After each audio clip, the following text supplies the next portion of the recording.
Well, I am just so blessed over here because I'm with my dear friend, Dr. Amir Kalali, who I think you'll see in a moment of just understanding what an extraordinary person Amir is. I am just so blessed. So first of all, um, Amir's background, he is a doctor. He's a neurologist. He's a psychiatrist. um, but he's also the founder of something called the CNS Summit. And I'm going to let Amir describe that. But I also want to just share that Amir, we live in San Diego. We live a couple of miles from each other. If that, yeah. Yes, exactly. And so we're during COVID times while we're all, Amir and I have met on a number of occasions at the local Starbucks, and really is a dear kindred spirit. And you'll see that our worlds intersect just beautifully. Um, but Amir, I would love for you to share, and I'm happy to bring up. We've done some work at the CNS Summit together. And what I love about the work that you're doing is, first of all, you're bringing together an extraordinary group of people. Maybe I would just, how about if I bring up, let me share my screen so you can share about the summit, and then we can share about some of the work that we did together, just to give a different texture to why this gathering is not business as usual, but is really in the business of being extraordinary. And so Sure. what can you share about the summit?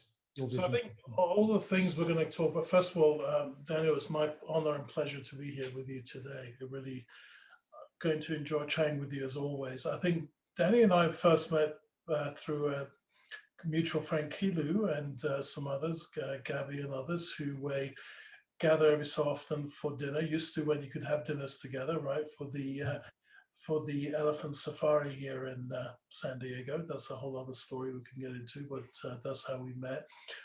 But Daniel was kind enough to come and help me with a couple of my hobbies. So I think everything we're going to talk about today are not really what I do for my day jobs. So that involves advising life science and technology companies. But I seem to enjoy bringing together groups of people to try and do good and to really collaborate together, mainly in the life science area. So I think the first time, actually, Daniel, that you were kind enough to help me was actually a meeting I do in Las Vegas for a smaller group of about 50 people. And we first did the training, got everyone the book, and people really enjoyed that. And then once we'd done that, we thought we would go to Summit, which is a much bigger audience. And again, I think you were actually, if I remember correctly, we had a really remarkable day, which at first sight might seem really bizarre to put the three people I had put together for a day. But if you remember, we had you, we had a very famous hacker who specialized in social engineering, and an actress who really was teaching improv. And what was so perfect about that day was you would think those three things would have nothing really in common, but the topics that you talk about, it really was very complimentary. And I remember, if you remember, all of you ran over time because no one in the audience wanted to stop, right? The audience was so keen. I remember our friend who was the social engineer really found it difficult to be a speaker. I mean, he is not used to that. And really that audience's sort of vibe was so strong that he just had the best time of his life. And I think we completely ran over time that day, and everyone in the audience, and you know me, I like to keep the time. Everyone said, no, it's okay. We can just keep going. And I think we spent a very long session blending those three very diverse areas into sort of some thoughts about professional growth, right? Yeah, so this is what I love about your meetings. It really draws from big pharma, just broad, and you might think of this as many of these meetings, these large scale meetings, are fairly, when you talk about coming to network, they can be quite transactional. but your commitment to your community, I think this is what sets you apart, is you're invested in their personal transformation. You get some of the largest speakers, the most prominent speakers. I'm going to come back to your website and talk about that. But when we sat down at the coffee shop, what was most exciting to me was your vision for actually investing. You love your community and your community loves you. That's clear to see. And you're tickled by investing in their personal transformation. And so that day was a Sunday, if I remember correctly.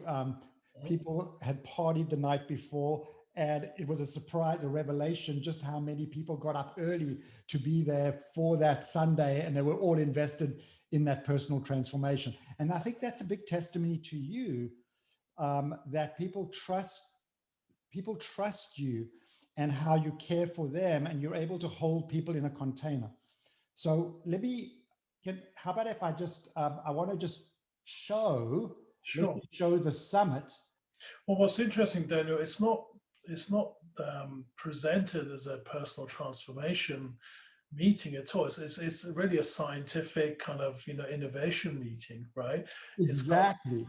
So that's what I love about it. So here is the summit screen. So just please feel free to share the significance of this, your vision. Here you are in the center. Amir, we have some dear friends over here all around. And I would love you to be able to share just this extraordinary group of people that you've brought together, and some of the evolution of the work that you're doing. Sure, absolutely. In general, Summit brings together anyone who's trying to transform life sciences, which is a very broad group of people. Traditionally include scientists in both, pharma, biotech, technology companies. But as the years have come on, really with the evolution of technology, we have actually managed to attract a whole range of startups, other groups that really can impact life sciences. Many people think that data sciences married with biology are going to be the hallmark of the 21st century, right? So we're really trying to leverage what we can to do what we do better for patients. So I think most of us are always thinking we could collaborate more. We could certainly be using technology more in our industry to help what we do for patients. So that's kind of the...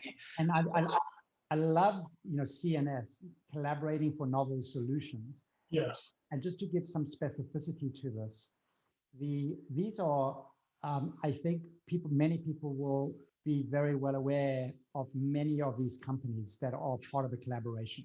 Right, and these are just the patrons. I mean, there's hundreds of other companies also who attend the meeting. Actually, you might want to click on the speakers tab too. I mean, there's just some phenomenal leaders that we have, from leadership of the FDA, of various companies, technology companies, whether it's Amazon, Google, large pharma. They come together with a range of other startups, etc., to really learn from each other and to think about how we can be doing things better. There's no question about that. That's amazing. And would it be helpful for us to, I know that there's a video, if we watched a little bit of the experience together. Sure. So this was, clearly when you had the ability to convene live. I think any person that is grappling with a new idea and wants to think about how to have an impact should come here. Scientists, technologists, doctors, advocacy groups, this is a very unique ecosystem. The most important impact of the CNS Summit is to make sure that people in the life sciences industry see where the landscape of biomedicine and life sciences is going and are ready to skate to the puck. Someone should come to this summit to get out of your box that you've been in. Is not about conveying just scientific breakthrough information. How do we build innovative culture? How do we look at taking risk? How do we reach out and do breakthrough work by building collaborative partnerships? What I admire about CNS Summit, it invites people that they think are going to be interesting to the audience. No one's there to pitch about their company, and no one pays for the right to be on the stage. Like, you can have these conversations here that I don't think you can have in other places because people are not sticking to talking points. They're having real, authentic conversations. We're hearing from guys from Intel, from digital health, from pharma, and it's rare that you have that combination of folks in the same setting. It is an all-star game of people who are working in healthcare. The energy here is palpable. I have not met a single person yet that I didn't come away and say, wow, I learned a lot. That is a rare opportunity. A lot of people have asked me what I'm working on that has me excited, and I love that question because it's really trying to get at understanding more what somebody's passionate about and what they're working on. People are here to share their experiences. There's a huge focus on what happens outside of the presentation sessions as well as what happens inside. The ability to hear remarkable thought leaders from different but aligned fields made this one of the most enjoyable conferences I've been to. The summit's culture is like a warm blanket. I mean, everybody is inviting you in. They want you here. They want to network with you. It's an easy conference to show up to and feel that you really get something out of it, even as a first-time attendee. People come up and talk to you about what they're doing, what they're looking to do, and it's a really kind of team environment. We're all in the market to make healthcare better and make an impact in healthcare. It's the unique combination of extraordinary content delivered by amazing people, and that's what CNS offers. It offers you the opportunity to collaborate. Collaboration is the new competitive advantage.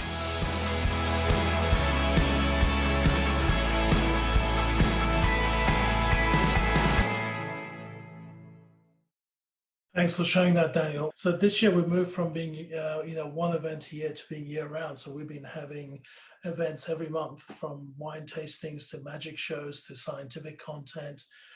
So it's all been quite interesting to see the evolution there, where people really were hungry for useful information, interaction with each other, especially in 2020. Hopefully in 21, by the time we come around to November again for the main summit, we will hopefully, after the vaccine has been rolled out, we can be together. But there's been a really interesting experience this year, really being able to strengthen the community actually in 2020. It's been very difficult, I think, for many people to do that, but we've really managed to, strengthen our community even more so this year. Well, I think when you look at the people that you've assembled, there's actually there's this idea about relationship before task. And I think what you've done really, really well is when people gather, you've advanced relationships within which work gets done. So it's actually, it's a very connected experience. And I think that's why, as everybody was going through this disruption, your community, more than most, there's a personal investment where people came together and they said, look, we want this to continue. And that's why through this time of COVID, your ability to pivot and continue this with a lot of online gatherings actually has not only enriched the experience, but has led to new opportunities. And I would love you to share some of the, you were sharing a pretty substantive opportunity that actually you're sensing is going to be even larger than the summit. Oh, sure, absolutely. So I think for a few years now, with one of these sessions that's been very popular at Summit was really thinking about what we now call decentralized clinical trials, which previously might have been known as remote trials or virtual trials. Basically, the concept being that you didn't have to necessarily go to the hospital or the clinic to be participating in a clinical trial. And this was a concept that's been around for quite a few years actually now. It's been very slow to be adopted because, life sciences are highly regulated, quite conservative, industry. And this is last year actually, several people came to me, not for the first time, saying, could you please bring together everyone in a meeting just like Summit? And I said, meetings are not my job. They're a hobby, and Summit's already taking up a lot of time. So I'm not really trying to have 10 different meetings. However, I do see the need that we need to do something here because it's a very nascent area where we definitely need collaboration and really very basic understanding of terminology even and what the barriers are. So got together with a friend of mine, Craig Lipsitch, who's very well known for this area. We did a lot of work in this very early on. And we put together a whole leadership group to think about how best to do this. So we formed a nonprofit.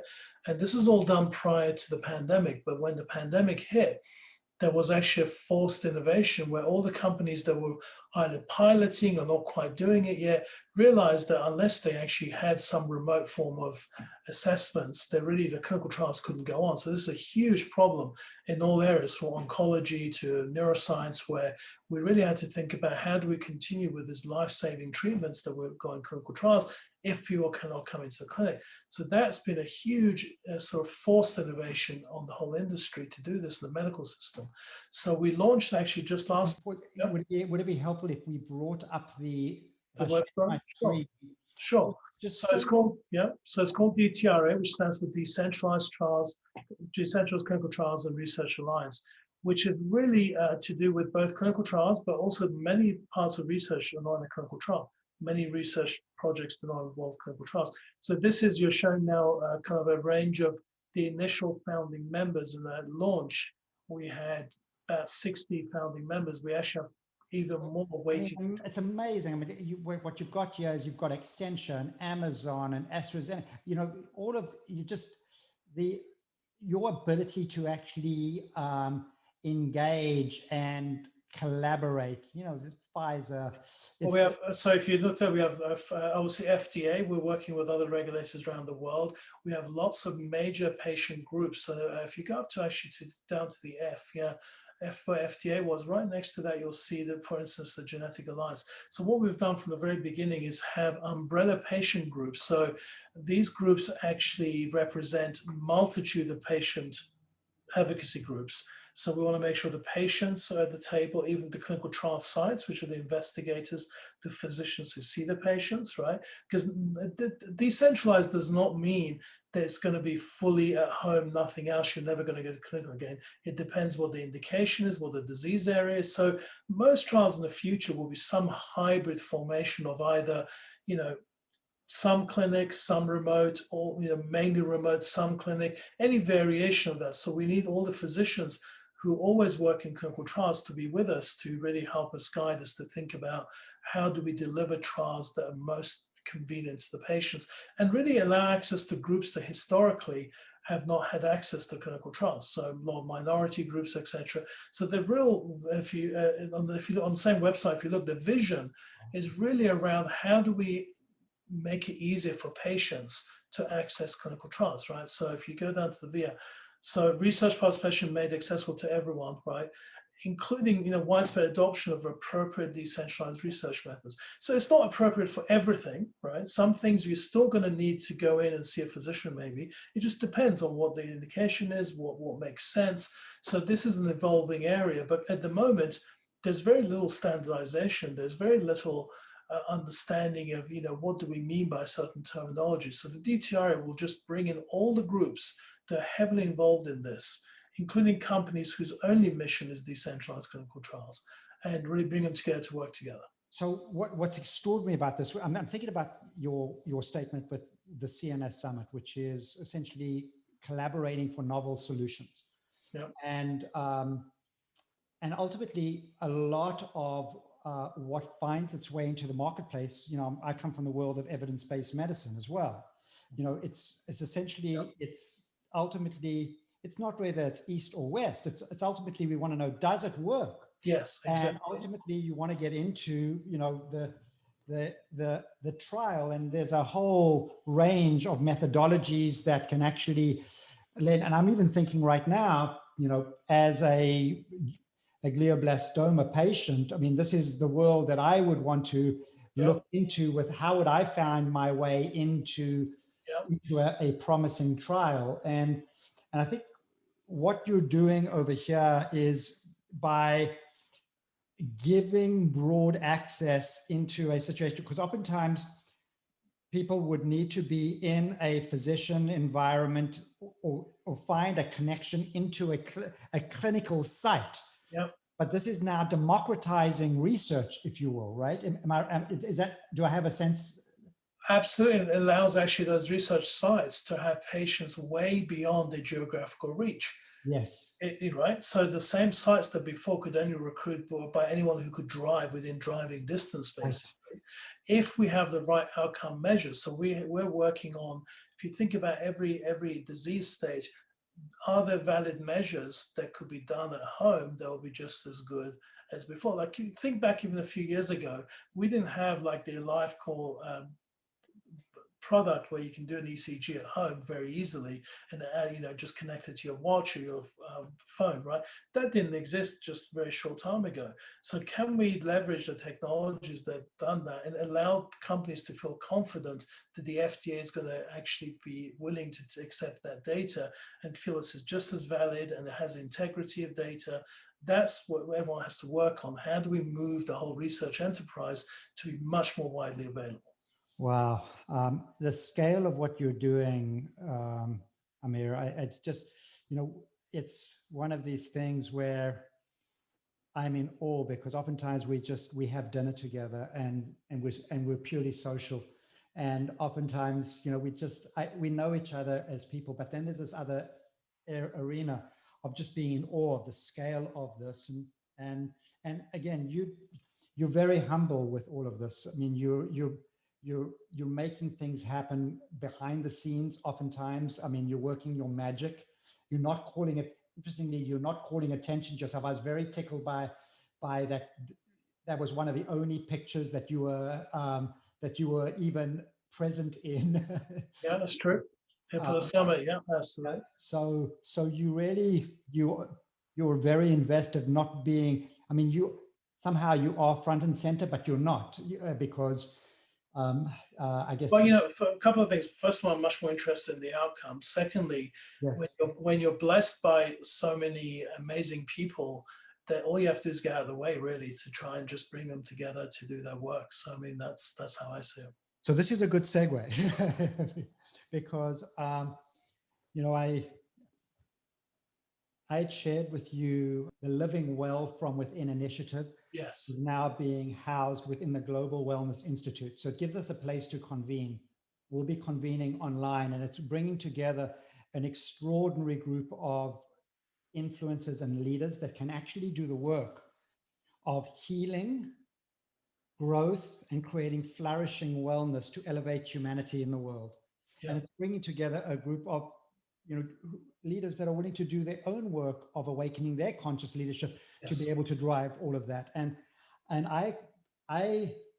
you would bless our community. And by extension, let me just say, the scale of this is we're coming together to pull this coalition together to actually do something on a scale that ultimately we're looking to benefit your lives, your lives listening, your life right now, to make a difference in whether it be the medications you get access to, or the spirit of healing in whatever way that is meaningful to your life personally. I'm thinking about in this time of COVID, what it means to actually engage in catalyzing the research that leads us through COVID times, the healing of systemic racism, the healing of political polarization. It's big work and requires very influential people to be in the room to actually contribute meaningfully to that work. And Amir, I'd love to extend the invitation to join the coalition. That would be... Absolutely. Of course, I'll be honored to join such an amazing group. Talk about scale. This is really, at the highest level of scale. I think also what I would love to benefit from is to allow the communities that I'm part of to really be familiarized with the work, that's going on with this coalition. And I think because most of the people that come to my gatherings tend to be in the healthcare side, you can imagine at the moment this year has been particularly difficult for many of them. They could do with all the wellness and growth they can get, because it's really a huge time of burnout for them. Many of them been, working, very long days nonstop. So I think it's actually really helpful to my community to know about it. So I think because we're actually doing this, using this methodology, the exchange approach, which is, it's aligned with appreciative inquiry, but it goes beyond appreciative inquiry. It's a methodology that unlocks individual and collective wisdom at scale to yield meaningful outcomes. That ability to actually bring extraordinary people doing extraordinary work to be able to spark on each other, to imagine what you might be able to see that you can bring back to your community that you hadn't yet seen, and vice versa. I'm so excited about us all gathering together.